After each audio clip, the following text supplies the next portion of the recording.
Black queen ID থেকে আপনি লিখেছেন, স্বপ্নে যদি কাউকে নামাজ পড়ার দাওয়াত দিতে বলা হয় তাহলে সেক্ষেত্রে করণীয় কি? বিশেষ কোনো করণীয় আছে বলে আমি মনে করি না। কারণ হলো স্বপ্নে আপনি নামাজ পড়ার দাওয়াত দিয়েছেন মানে ভালো কাজ দেখেছেন, আপনি বাস্তবেও মানুষকে নামাজ পড়ার দাওয়াত দিতে থাকবেন ইনশাআল্লাহ বিইذনিল্লাহ। সেটা আপনি স্বপ্নে দেখলেও করবেন, না দেখলেও করবেন। বিশেষভাবে আপনার যদি কাউকে, আপনার আশপাশে কাউকে নামাজ পড়ার দাওয়াতটা খুব জোরালোভাবে দেওয়ার প্রয়োজন মনে হয়, স্বপ্নের মাধ্যমে সেই বিষয়ে ইঙ্গিত থাকতে পারে আপনার জন্য, সেই দায়িত্বের পর সচেতন করা হতে পারে, বিধায় আপনি সেটি আরও বেশি করে মানুষকে দাওয়াত দিবেন, আহ্বান করবেন। এরপরে হাসান নাজরুল আপনি লিখেছেন, আমার অনেক ঋণ আছে, ঋণ পরিশোধ করার মতো কোনো অবস্থা নেই, এখন আমি কি করতে পারি? ভাই হাসান, আল্লাহ তাআলা আপনার ঋণ পরিশোধ করুন, আমি দোয়া করি।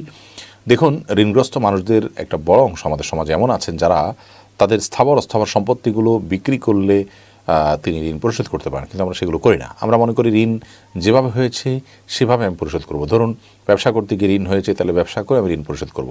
হয়তো অত জমি জমা আছে, সেগুলো বিক্রি করলে আমি ঋণ করতে পারি। বেঁচে থাকার জন্য আল্লাহ তাআলা আমার অন্য কোনো অবলম্বনের তৌফিক দিবেন, অন্য কোনো উপায় আমার জন্য রাখবেন, হতে পারে। কিন্তু তারপর আমরা সেগুলো করি না, এটা ভুল। যদি সেরকম কোনো সুযোগ আপনার না থাকে, আপনি ঋণ পরিশোধের জন্য অনেকগুলো দোয়া হাদিসে আছে, সেগুলো করবেন এবং আপ্রাণ চেষ্টা করবেন, অন্তত যতটুকু পারেন ততটুকু দিয়ে হলেও দায়মুক্ত হওয়ার চেষ্টা করবেন এবং নিজের জীবন ধারণকে আপনি সহজ করবেন ঋণকে পরিশোধ করার প্রয়োজনে। এমডি জাফর খান রাপন আপনি লিখেছেন, কেউ যদি বলে আমার সাথে আপনি কথা বলবেন না, আমিও বলবো না, সেক্ষেত্রে আমার করণীয় কি? সর্বোচ্চ 3 দিন পর্যন্ত অভিমান করতে পারেন, পরে আপনি নিজে থেকে তাকে সালাম দিবেন, সবাই কথা বলবেন, তারপর সে ইগনোর করে থাকলে এটা তার অপরাধ হবে।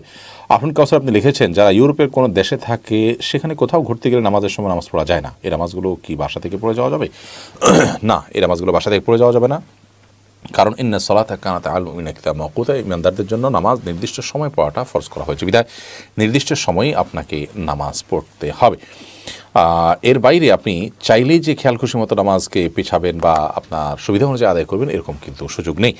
বাইরে ঘুরতে গেছেন আপনি, যেখানে নামাজের ওয়াক্ত হবে সেখানে নামাজ পড়ে নেবেন, অজু করে যাবেন বা কোথাও ওয়াশরুমে গিয়ে বা কোনোভাবে আপনি অজু করে প্রয়োজনে আপনার কোনো খালি জায়গাতে আপনি দাঁড়িয়ে অন্তত ফরজটুকু পড়ে নেবেন, যদি নফল বা সুন্নত সহ দীর্ঘ নামাজের সুযোগ না থাকে।